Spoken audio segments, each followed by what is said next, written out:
মাত্র ৮,০০০ টাকা দিয়ে ৩ মাসে ৪০,০০০ টাকা আয়। শুনতে অবিশ্বাস্য লাগছে, তাই না?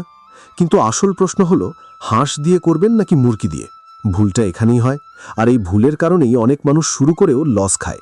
তাই আজকের কথাটা শেষ পর্যন্ত মন দিয়ে শুনুন, কারণ শেষে আমি পরিষ্কার বলে দেব আপনার জন্য কোনটা বেশি লাভজনক আর কোনটা এড়িয়ে চলাই ভালো। দেখুন, আমাদের গ্রামের অনেকেই অন্যের কথা শুনে শুরু করে দেয়। কেউ বলে হাঁস সহজ, কেউ বলে মুরগি বেশি লাভ দেয়। কিন্তু নিজের অবস্থা না বুঝে শুরু করলে ৮,০০০ টাকাও চোখের সামনে শেষ হয়ে যায়। ধরুন আপনি ৮,০০০ টাকা নিয়ে শুরু করতে চান। এখন যদি মুরগি দিয়ে শুরু করেন, তাহলে ৫০টা বাচ্চা কিনতে পারবেন প্রায় ৪০ টাকা করে, মোট ২,০০০ টাকা। খাবার আর ওষুধে ধরুন ৩ মাসে লাগবে প্রায় ৪,০০০ টাকা। আর বাকি ২,০০০ টাকা দিয়ে ছোট ঘর বানানো বা সেট আপ। এখন ৩ মাস পর যদি প্রতিটা মুরগি গড়ে ২০০ টাকায় বিক্রি করেন, তাহলে ৫০টা থেকে পাবেন ১০,০০০ টাকা, মানে লাভ হবে প্রায় ২,০০০ টাকা। খুব বেশি না, কিন্তু রিস্ক কম। এখন আসি হাঁসের কথায়।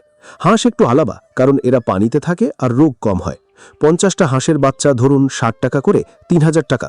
খাবার কম লাগে, কারণ অনেক সময় নিজেই খাবার খুঁজে নেয়। ৩ মাসে মোট খরচ ধরুন ৪,৫০০ টাকা।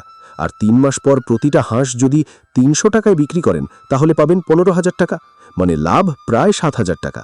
এখন আপনি ভাবছেন হাঁসই ভালো, কিন্তু এখানেই সবাই ভুল করে। কারণ হাঁস পালার জন্য জায়গা লাগে, পানি লাগে। আর যদি ঠিকমতো পরিবেশ না দেন, তাহলে ওজন বাড়ে না, তখন লাভও কমে যায়। আর মুরগির ক্ষেত্রে রোগের ভয় বেশি।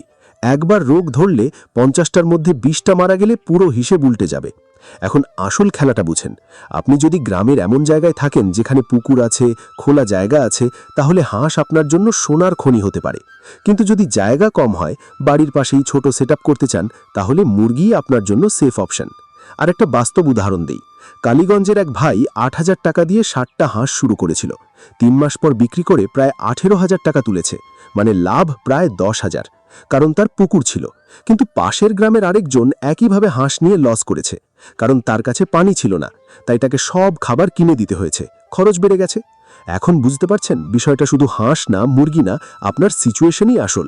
আর যদি একটু স্মার্ট হন, তাহলে এই দুটো একসাথে করেও আয় বাড়াতে পারেন। যেমন ৩০টা মুরগি প্লাস ৩০টা হাঁস, এতে রিস্ক ভাগ হয়ে যায়। একটা লস করলে আরেকটা কাভার করবে। ৩ মাসে তখন ১৫-২০ হাজার টাকা আয় করা সম্ভব। কিন্তু মনে রাখবেন, শুরুতে কম করে শুরু করবেন, অভিজ্ঞতা বাড়াবেন, তারপর বড় করবেন। কারণ লোভ করে একবারে বড় করলে লস হওয়ার চান্স বেশি। তাই শেষ কথা হলো, যদি পানি আর জায়গা থাকে হাঁস নিন, না থাকলে মুরগি নিন। কিন্তু যেটাই নেন সেটাকে সিরিয়াসলি নিন। ঠিকমতো খাওয়ান, পরিষ্কার রাখুন আর নিয়ম মেনে চলুন। তাহলেই এই ছোট ৮,০০০ টাকা থেকেই আপনি ৩ মাসে ২০,০০০, ৩০,০০০, এমনকি ৪০,০০০ টাকাও তুলতে পারবেন। এখন প্রশ্ন হলো, আপনি কি সঠিক সিদ্ধান্ত নিতে প্রস্তুত? কারণ সঠিক সিদ্ধান্তই আপনার ইনকামের দরজা খুলে দিতে পারে। এখন ধরুন আপনি ইতিমধ্যে ঠিক করে ফেলেছেন হাঁস নাকি মুরগি দিয়ে শুরু করবেন। কিন্তু এখানেই আরেকটা বড় গোপন বিষয় আছে, যেটা না জানলে আপনি যতই হিসাব করেন না কেন, সেই ৪০,০০০ টাকা কখনোই তুলতে পারবেন না। আর সেই বিষয়টা হলো সঠিক ম্যানেজমেন্ট আর টাইমিং। দেখুন, অনেকেই শুধু বাচ্চা কিনে এনে ছেড়ে দেয়, কিন্তু কখন খাবার বাড়াতে হবে, কখন ওজন বাড়ানোর জন্য আলাদা যত্ন নিতে হবে, কখন বিক্রি করলে বেশি দাম পাবেন, এই জায়গাগুলোই আসল খেলা। ধরুন আপনি মুরগি পালন করছেন। প্রথম ১৫ দিন শুধু বাচ্চা বাঁচিয়ে রাখার সবচেয়ে গুরুত্বপূর্ণ। এই সময়ে ঠান্ডা লাগলে বা খাবার ঠিকমতো না দিলে ১০টা মুরগি মারা গেলেই আপনার লাভ শেষ। তাই এই সময়ে লাইট, শুকনা জায়গা আর পরিষ্কার পানি খুব জরুরি। এরপর ১৫ দিন পর থেকে খাবার একটু বাড়াতে হবে, যাতে ওজন দ্রুত বাড়ে। আর ৬০ দিনের পরে আপনি যদি বাজারে বিক্রি করেন, তখন দাম ভালো পাবেন। কিন্তু যদি একটু অপেক্ষা করেন, ঈদ বা কোনো বড় বাজারের সময়, তখন একই মুরগি ২০-৩০ টাকা বেশি দামে বিক্রি করতে পারবেন। এই ছোট সিদ্ধান্তটাই আপনার লাভকে ২,০০০ থেকে ৫,০০০-এ নিয়ে যেতে পারে। এখন হাঁসের ক্ষেত্রে আরও ইন্টারেস্টিং বিষয় আছে। হাঁস সাধারণত ২ মাস পর থেকে দ্রুত ওজন বাড়ায়।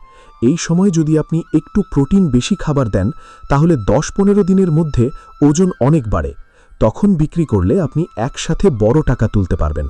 কিন্তু এখানে একটা ভুল অনেকেই করে, তারা খুব তাড়াতাড়ি বিক্রি করে দেয়, ফলে আসল লাভটা মিস হয়ে যায়। আরেকটা গুরুত্বপূর্ণ বিষয় হলো রোগ প্রতিরোধ। আপনি যদি নিয়ম করে সপ্তাহে একদিন পরিষ্কার করেন, পানি পরিবর্তন করেন আর প্রয়োজন অনুযায়ী ওষুধ দেন, তাহলে ৫০টার মধ্যে ৪৫টা বাঁচিয়ে রাখতে পারবেন। আর এই ৫টা বাড়তি বাঁচানোই আপনার অতিরিক্ত ১,০০০-২,০০০ টাকা লাভ এনে দেবে। এখন একটা ছোট ক্যালকুলেশন বুঝুন। যদি আপনি 50টা হাঁস থেকে 45টা বাঁচাতে পারেন আর প্রতিটা 300 টাকায় বিক্রি করেন, তাহলে পাবেন 13,500 টাকা। আর যদি অবহেলার কারণে 35টা বাঁচে, তাহলে পাবেন মাত্র 10,500 টাকা। মানে শুধু যত্নের কারণে 3,000 টাকার পার্থক্য। এই জায়গাটাই আসল প্রফেশনাল আর নতুনদের পার্থক্য তৈরি করে।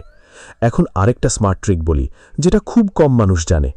আপনি যদি হাঁস বা মুরগির পাশাপাশি ডিম বিক্রি শুরু করেন, তাহলে আপনার ইনকাম ডাবল হতে পারে। যেমন কিছু মুরগি বিক্রি না করে রেখে দিলে তারা ডিম দেবে। প্রতিদিন 10টা ডিম পেলেও মাসে 300টা। প্রতিটা 10 টাকা ধরলে 3,000 টাকা এক্সট্রা ইনকাম। এইভাবে আপনি শুধু 3 মাসে না, প্রতি মাসেই ইনকাম করতে পারবেন। আরেকটা বিষয় মাথায় রাখবেন, খরচ কমানোই আসল লাভ বাড়ানো। অনেকেই সব খাবার বাজার থেকে কিনে দেয়, কিন্তু আপনি যদি একটু বুদ্ধি করে ঘরের ভাতের মাড়, সবজির খোসা, পুকুরের প্রাকৃতিক খাবার ব্যবহার করেন, তাহলে খাবারের খরচ 30-40% কমে যাবে। মানে একই ব্যবসা থেকেও আপনার লাভ অনেক বেড়ে যাবে। এখন শেষ কথা পরিষ্কার করে বলি, আপনি যদি একদম বিগিনার হন, কম রিস্ক চান, জায়গা কম থাকে, তাহলে মুরগি দিয়ে শুরু করুন। ধীরে ধীরে শিখুন, তারপর বড় করুন। আর যদি আপনার পুকুর থাকে, খোলা জায়গা থাকে আর একটু সাহস থাকে, তাহলে হাঁস দিয়ে শুরু করুন। কারণ সঠিকভাবে করলে হাঁস থেকেই আপনি 3 মাসে 40,000 টাকা তোলার সবচেয়ে বেশি সুযোগ পাবেন। কিন্তু যেটাই করেন না কেন, একটা জিনিস মনে থাকবেন, এই কাজটা খেলা না, এটা একটা ছোট ব্যবসা। আপনি যত যত্ন দিবেন তত লাভ পাবেন। আর আজ যদি আপনি এই ছোট 8,000 টাকা দিয়ে শুরু করেন, সঠিকভাবে চালান, তাহলে আগামী 6 মাসে আপনি 50,000 থেকে 1 লাখ টাকার খামার দাঁড় করাতে পারবেন। প্রশ্ন হলো, আপনি কি আজ থেকেই শুরু করতে চান, নাকি অন্যদের মতো শুধু ভাবতেই থাকবেন?